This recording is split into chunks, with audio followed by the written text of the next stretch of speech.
Good day, everyone. All right, on a nice sunny day, nice and hot here. It's 83 degrees. Very, very nice day. All right, as you guys can see here, this video I will be going through languages that I've been studying over the years and just breaking down the levels, what languages I can speak and what level I'm on in those particular languages. So today I just chose 20 of them because there are so many of them. I'm going to make a small series on this here. So I decided to just choose 20, go through those, and show you guys the level I'm on in those languages. Now, before I get into it, I want to just let me tell you guys what I mean. Now, first of all, I'm not going to use the European scale A1, A2 because I don't want to use it incorrectly. I'm going to use this just go by the intermediate, beginners, that I'm more comfortable with that and more familiar with it since that's what we use here in the States. So that's what I'm going to use, and perhaps my interpretations will be different from many people. So I will say that these are my definitions of what it means to speak a language and what it means to be on an intermediate level, advanced, whatnot. Okay. So basically, if we look at the beginners, okay, my definition of someone who's on the beginner's level, they can't have a conversation with a native speaker. They just know a handful of words and phrases. That's what it means to be a beginner to me. You just know words and phrases. That's it.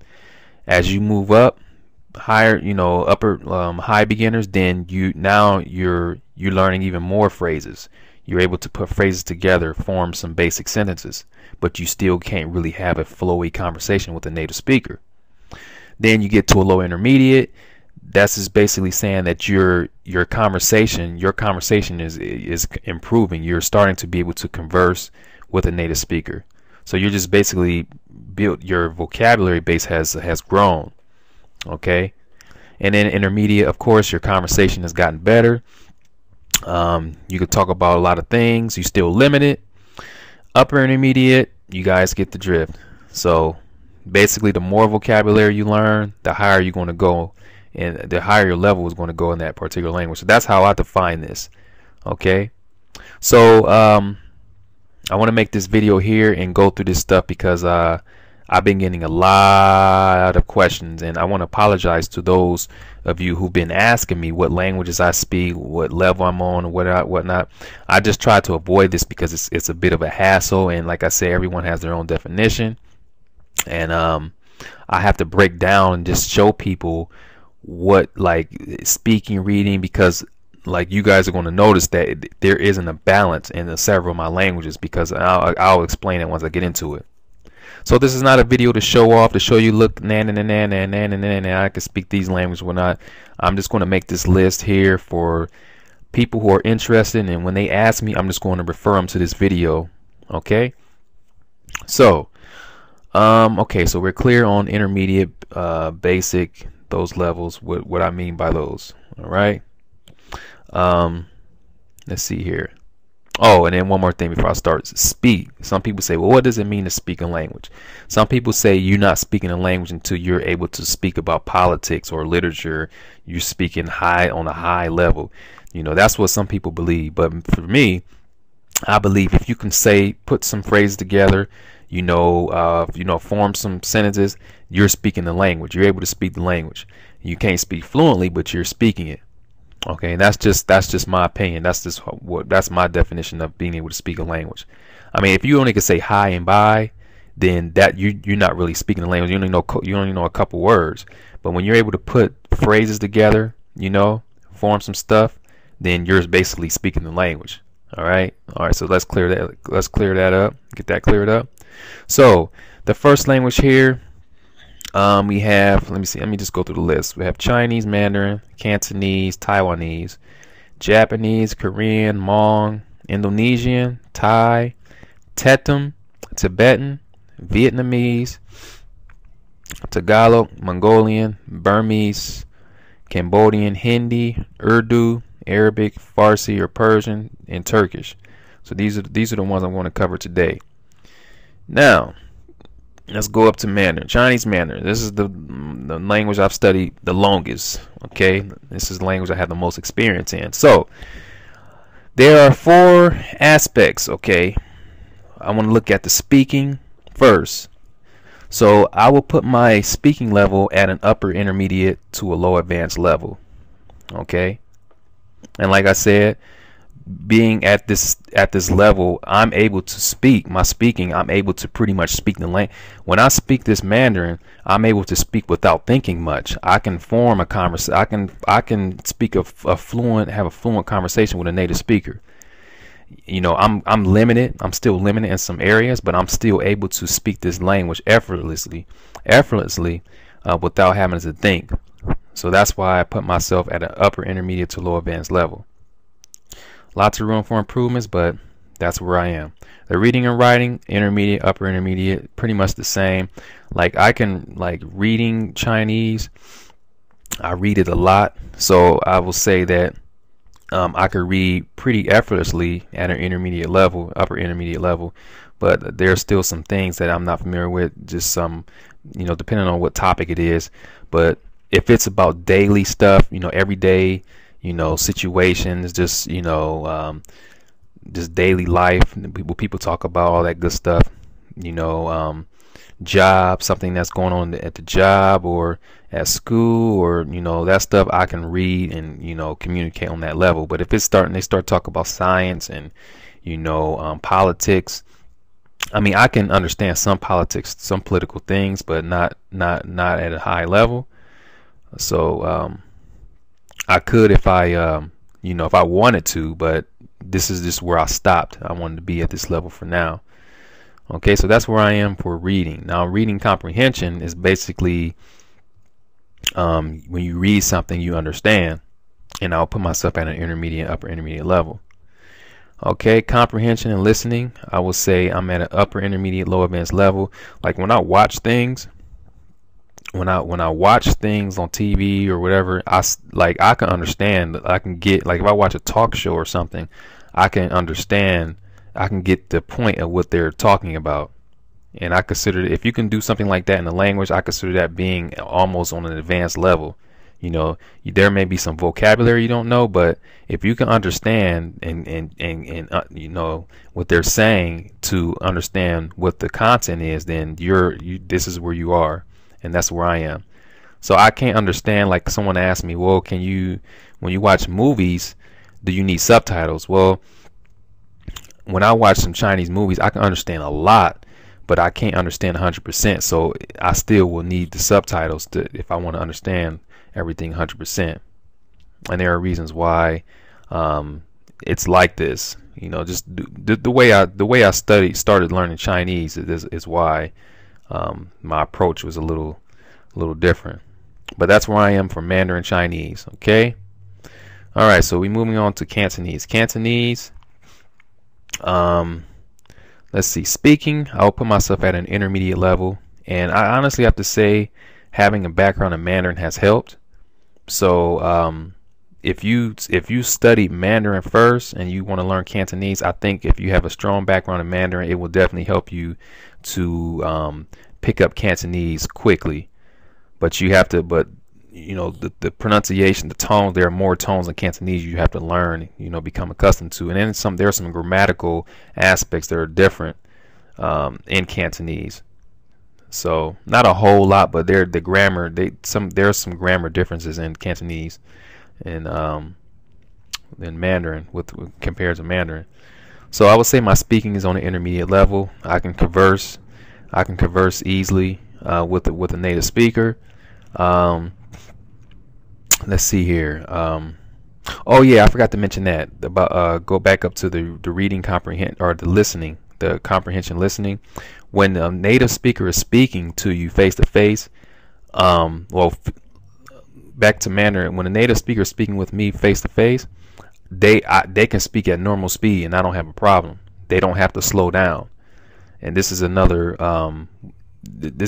way to tell if you're on this level, this upper intermediate to a low advanced level or advanced level. You don't need the speaker to slow down. They could speak at 1,000 miles per hour and you still be okay. So back to Cantonese. Reading and writing, I would say intermediate. I do a lot of that here. I made some videos on my progress when I was writing out, you know, the 7-day rule and all that good stuff. So that helps out. The reading and writing, I'll put myself at an intermediate level. Reading comprehension, intermediate level. Comprehension, listening, I'll put myself at an intermediate level. So I'm still working to improve on my Cantonese. I think my level will improve, you know, as the year goes on, since I'm still working on it every day. But that's where I am for Cantonese. So, all right, Taiwanese, we have speaking. I consider myself a high beginner's level. There's really no reading and writing. I mean, they do. It's sort of like they use characters, but it's not really an official version. I haven't really studied it. So I just left that blank. In the reading comprehension, I left that blank.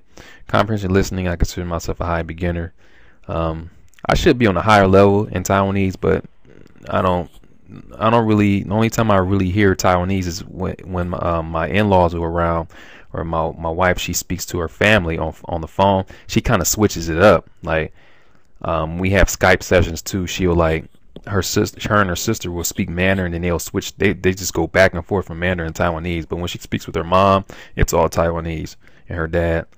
So yeah, my Taiwanese is not as good as my Cantonese or Mandarin yet, but I want to get it up there. So all right, Japanese. Okay, Japanese speaking, I would say upper intermediate level, low advanced. The reading and writing, I would consider myself advanced. The reading comprehension, upper intermediate, low advanced, and then the comprehension listening, I would consider myself intermediate. Now you notice that the writing is a high. My writing and reading, those are high. The level for those is higher, and that's because the way I learned Japanese, I learned it just purely on the internet, going to chat rooms and just chatting with Japanese people online. So doing that, I got to read a lot, and then writing a lot of Japanese. So I've gotten a lot more experience reading and writing than speaking. So I honestly have to say, meeting with students has helped me to it's helped my speaking, because I practice with them. So that's helped out a lot also. So reading comprehension, upper intermediate, low advanced. The comprehension listening, intermediate. Okay, that's where I am for Japanese. All right, let's see, where are we? Korean. Okay, Korean speaking, low intermediate, intermediate. Reading, writing, advanced. Reading comprehension, intermediate. Comprehension listening, intermediate. So once again, the reading and writing for Korean is really simple. It's not that hard. And I put myself at an advanced stage, because I can write Korean really fast without having to think. It's just so easy. The writing system is easy, but of course they're reading and then comprehending what is written. That's a different story. I will put myself at an intermediate level in that respect. So all right, that's Korean. Let's see, Hmong. All right, Hmong, one of my favorite languages here. So speaking, I put myself at a low intermediate level. Reading and writing, advanced. Reading comprehension, intermediate, and comprehension listening, intermediate. So yeah, like once again, the advanced, I learned Hmong just on the internet, and that's why I consider myself on a higher level in that aspect than the speaking. Of course, I have more experience with that. So all right, that's Hmong. Indonesian, let's see, speaking, low intermediate, intermediate. Reading, writing, advanced, and then the reading comprehension, low intermediate to intermediate. Then the comprehension listening, low intermediate to an intermediate. Okay. Let's see, Thai, speaking, low intermediate. Reading and writing, low intermediate. Let's see, reading comprehension, low intermediate, and then comprehension listening, low intermediate. Yes, that's for Thai. And then Tetum, speaking, low intermediate. reading and writing advanced, reading comprehension lower intermediate, and comprehension listening and lower intermediate.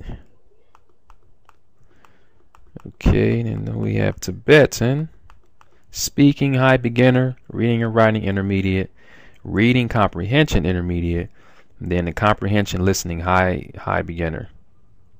Vietnamese, speaking high beginner, reading and writing advanced, reading comprehension upper intermediate, comprehension listening high beginner. Okay, so yeah, that's what it is. So we have Tagalog, speaking high beginner, reading and writing advanced, reading comprehension low intermediate, comprehension listening high beginners. Okay, and then Mongolian, speaking beginner, reading and writing high beginners, reading comprehension beginner, comprehension listening beginners level. Okay, so I'm going to go ahead and let you guys take a look at the rest of them, like from Burmese all the way to the end. So Burmese here.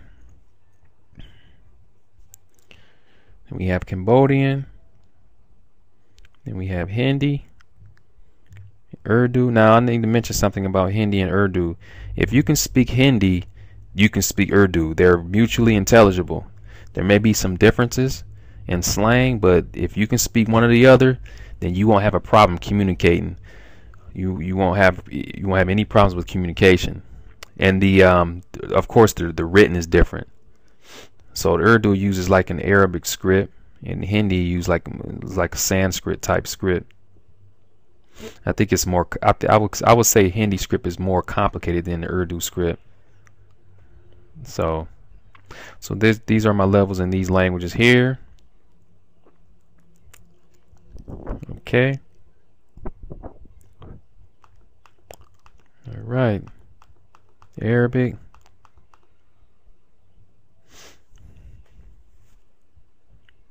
So yeah, some of these languages here, I've gotten a little rusty in them because I haven't really used them. But as I always say, once you get back into the groove, I'll say spend a couple of days going through everything, find a native to practice with, read a few things. I don't know, it's just amazing how the brain works. It's like everything comes back to you, and only this can happen if you've obtained a certain foundation in the language. If you haven't reached if you haven't obtained this foundation in the language, then it's kind of hard. It will feel like you're starting all over again. Let's say I'll take a language like let's say I wanted to study something like wow, what language? Let's say Swedish or whatever. I want to study Swedish, and I've only studied for a couple weeks. If I take a break, if I study for 2 weeks and I leave the language, although I've acquired a lot of knowledge in that language, if I leave it for maybe 4 months, 5, 6 months, and when I go back to it, it's going to feel like I'm completely starting over, because I haven't developed a foundation in the language. And that's how it is in a lot of language that I've studied here. So all right, that's it. So like I said, it's going to be like a small series just to go through the languages that I know here and speak, and knowledge I have and knowledge I've acquired, just to give you guys a pretty good idea, because like I said, I've gotten a lot of questions. A lot of people are curious about this. So this is it. This is the first video for this, and I'm going to refer those people who are interested in knowing to this particular video. So that's it. Let me know if you guys have any questions, and thanks for viewing.